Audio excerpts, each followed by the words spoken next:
अब यहाँ चाहिँ हाम्रो घरमा चाहिँ आज सुसी खाने कार्यक्रम छ। यहाँनेरि चाहिँ काँक्राहरूलाई चाहिँ काटेर अभोकाडो काटेर रेडी बनाउनु भएको छ। अनि यहाँ चाहिँ सुसी राइस, त्यहाँबाट यहाँ चाहिँ यो सालमन, अनि सुसी बनाउने मान्छे चाहिँ यता सुसी सेफ चाहिँ सुसी सेफ आज चाहिँ छोरीलाई एकदम सुसी खान मन लाग्यो अरे। अनि अब सुसी बनाउने सुसी सेफ घरमै हुँदा हुँदै के बाहिर गएर खाने भनेर अनि हामीले चाहिँ अनि ल घरैमा बाबाले बनाइदिनुहुन्छ नि त भनेर अनि यहाँ बनाउन रेडी गरिरहेछौँ। ल सुसी धमाधम बन्दैछ यहाँनेरि चाहिँ। के भने खालि के हुन्छ नि अलिअलि हालिदिउँ कि त धेरै नहाल्नु। सुसी खाने मान्छे चाहिँ यहाँ हुनुहुन्छ। आज चाहिँ जेन्तालाई खुब सुसी खान मन लाग्यो अरे, त्यही भएर अब बाबाले घरैमा बनाएर खुवाउँछु छोरीलाई भनेर चाहिँ यहाँ तयार गर्दै हुनुहुन्छ। मदन बन्दैछ सुसी सेप। कसरी अब यो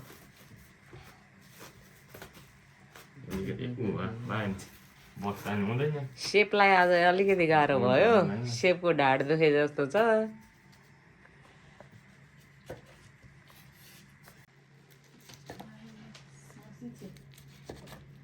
ल यहाँ चाहिँ बनेर पनि रेडी भइसक्यो।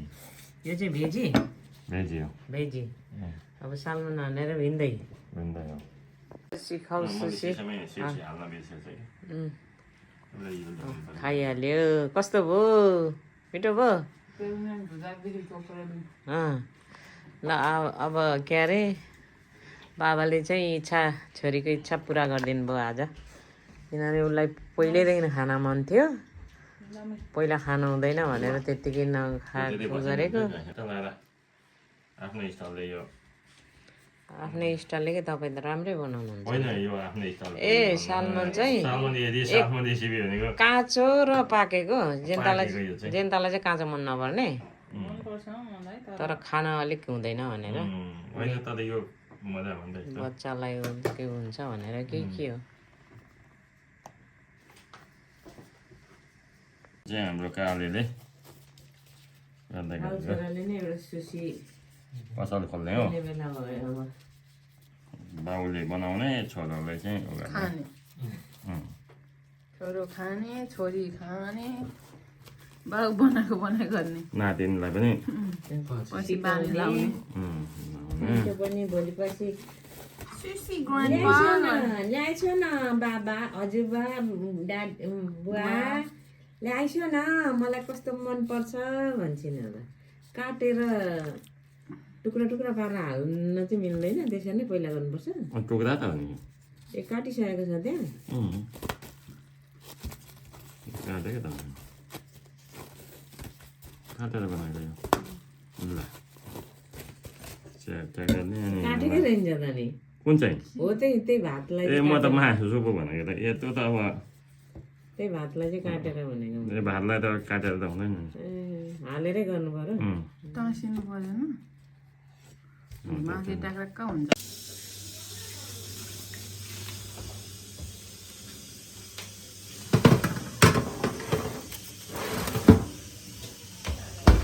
पाको मामाको स्पेसल आज डिस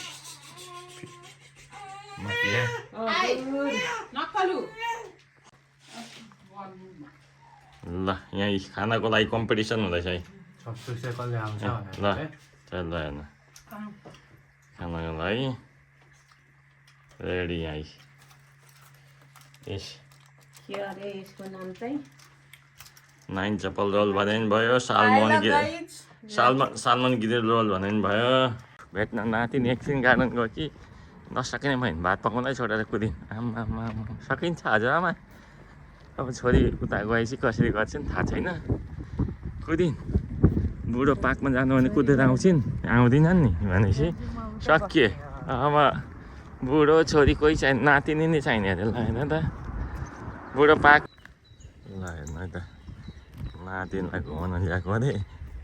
अब जाँगरिलो भन्ने कि के भन्ने पर चाहिँ बसिरहेको अवस्थामा भेटियो अब सकिन्छ बाबामा साह्रै जाँगरिला नातिनीलाई गाडीमा सुताइदियो अनि मोबाइल चलाएर उहाँ चलाउनु नपाएर होला यहाँ नातिनी सुते होला मस्तसँग अब नाति बुढो यहाँ बिहानभरि पार्कमा जाँदा खोजी हुँदैन नातिनी हिँड्ने छ त्यतिखेर लाग्यो त कति जाँगरिलो लाग्यो त मोबाइल चलाउनु नपाएर यहाँ नातिनी सुतेकोले मस्त लाग्यो यो त झ्याली भयो म नातिनीलाई घुमाउँछु एकचोटि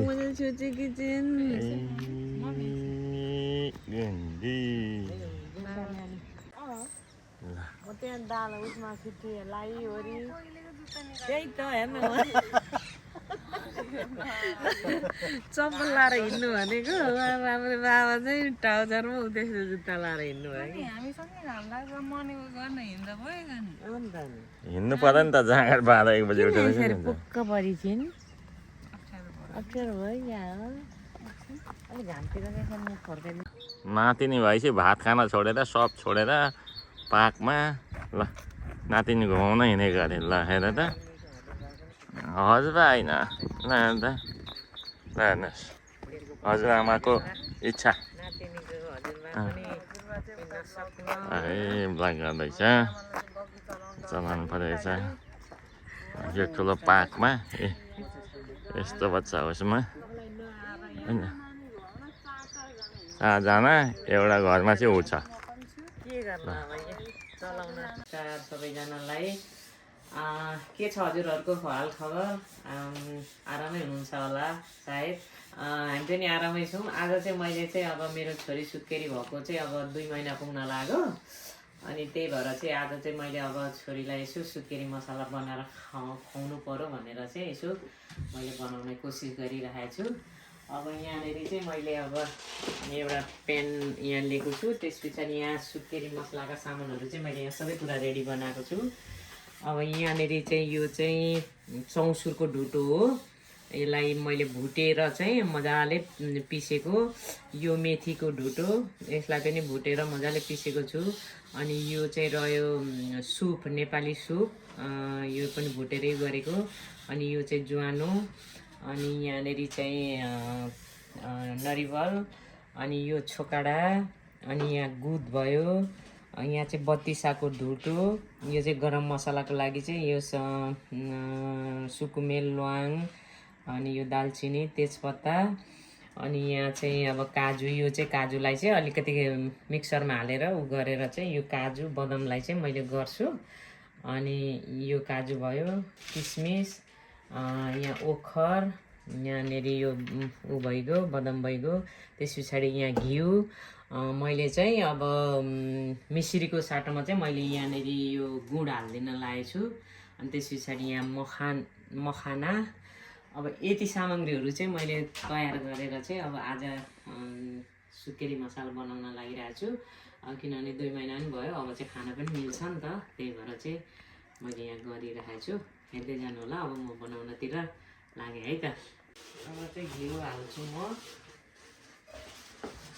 यो चाहिँ आफैले घरमा बनाएको घिउ हो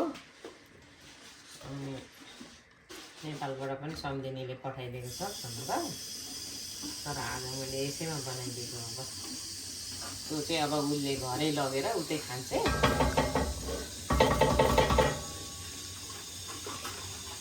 सुत्केरी मसला बनाउँदाखेरि घिउ रेडी बनाइसकेको छ होइन अब यसलाई चाहिँ सबैलाई छुराएर चाहिँ निकाल्ने चाहिँ यहाँ मैले नरिवललाई अब यहाँ घिउमा रोस्ट गर्न लागेको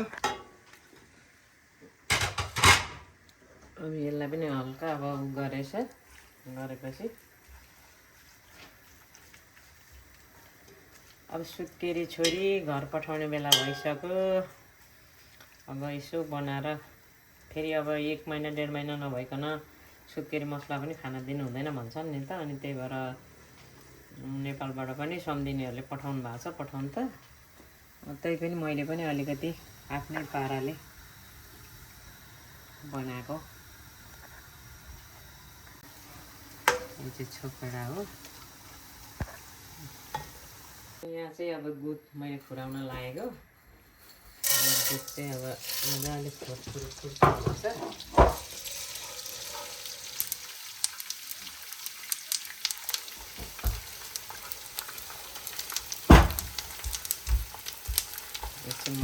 यसरी फुरुरुर भएर आउँछ कस्तो मजा आयो है।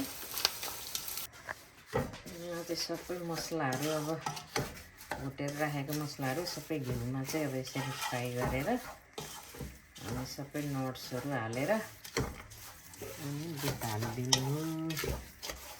अब चाहिँ यहाँनिर दुधलाई पनि यसरी हालिदिनु यसरी एउटै राम्रो। त्यस पछाडि यसलाई पनि हालिदिनु नट्सहरूलाई यसरी अनि मजाले चलाएर चाहिँ दुध हाल्ने। दुध हालिदिने अनि मसला रेडी। यहाँनिर 2 लिटर कति लिटर हो 3 लिटर पो रहेछ त है 2 लिटर 3 लिटर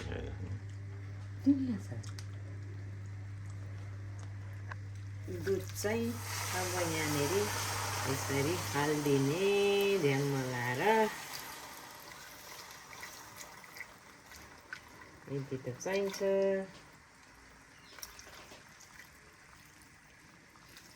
झन्डै डढेछ कालो भयो। ल अब यो 2 घन्टा पकाएपछि चाहिँ यसको फाइनल लुक यस्तो भयो। अब खानालाई चाहिँ यो रेडी भयो। अलिकति घिउ चाहिँ बढी नै भएछ तर ठिकै छ।